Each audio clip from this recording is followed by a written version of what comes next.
Dr. Sleep. Oh, how it differs from the book in, so many, many, many ways.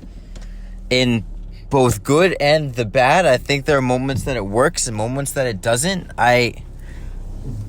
It's a matter of confliction because I enjoyed the book, but I don't think I enjoyed the movie a lot. My initial thought is a C+. The movie, with that being said, wasn't bad, and I think part of me is grading on the curve because I enjoyed the book and what the book ended up being and comparing it to the movie, which makes me sound like a book snob up to this point, but it's just some of the biggest differences is, like, the Overlook Hotel is just completely different in the book. The motivation of the True Knot is completely different. Though with that being said, the malevolence of Rose in the movie is, I think, played up a tick, and I think that's really cool. And I do think in the end, what they did with the Overlook Hotel is really interesting, and it coincides with the ending of the Shining book, and that's what I think makes Stephen King happy. Spoiler alert, fast forward for whatever, and make sure you don't hear any spoilers, but at the end of the Shining book, the Overlook Hotel burns to the ground because of the boiler, because Jack Torrance doesn't take care of it. Though, here in the movie of Dr. Sleep, that's the ending of the movie, is that Dan Torrance burns down the Overlook to save Abra and to kill Rose. And he kind of unlocks the boxes, and he says they're starving, and it's the idea of the boxes opening up.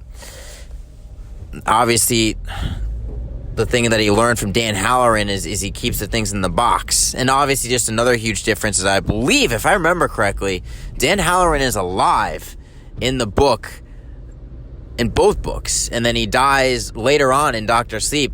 Dan finds out that he died as a famous chef down in Florida. So, again, different. There's a lot of, it's like force figures, like in Star Wars. They come back and they speak from the dead.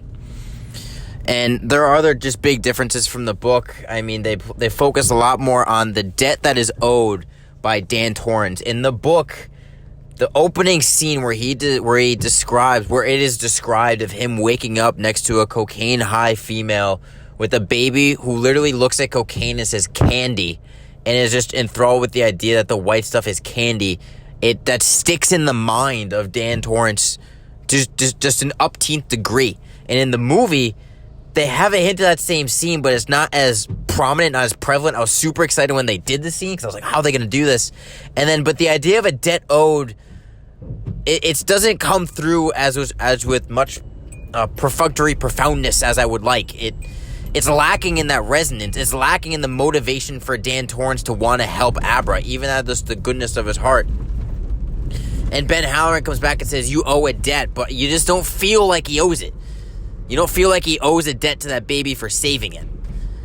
He agonizes it more about it in the book. And again, the movie is effective. It uses the same slow fades that are used in the original Shining movie by Stanley Kubrick. It uses the same kind of... There are moments where the setting is a character when they're driving on the long roads. Or I love the framing in the rose garden in the snow when they're in Dan Torrance's mind at the end. And it's fascinating because the framing and the lighting looks great in the snow-covered maze, the hedge maze. And then also when they're burying the baseball boy. Very interesting. Also, not a major difference from the book, but in the book, Abra has the dream, or she remembers the baseball boy. She sees what's happening to him, but she doesn't think about him until she literally sees him in like a magazine, in a junk piece of mail. It's just different, and I like the book, and the movie just doesn't capture as much. But that being said, I don't think the movie was bad. I've seen worse horror movies. It wasn't great. The pacing is not as strong as in the original Shining. That is for sure. In this one, there seems to be some jump cuts and some moments where it's just like it's praying. It doesn't have a steady pace. It's like a roller coaster where you're going up and up, and it's rickety, and then rather than you reaching a steep peak where you want to go on that steady decline of terror and have everything come at you, it's kind of like there are herky-jerky moments of, all right, we're not going to get all the way to the top. We're going to get fairly high so where the ending is going to be impactful and you're going to feel some sense of closure, but you're not going to feel all of it. And obviously, I think there are going to be some major gripes with people. They're going to go with playing Wendy and Jack Torrance and even young Dan Torrance, different actors. Do they look alike and stuff like that?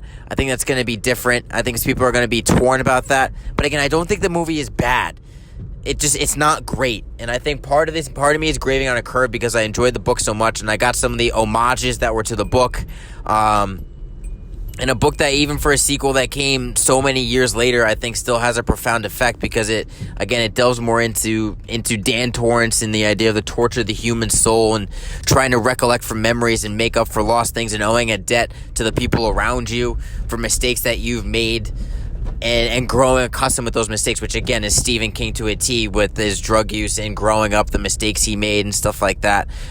And I mean, it's different and it's not bad, but it's not great. It's good. Dr. Sleep initial grade C+.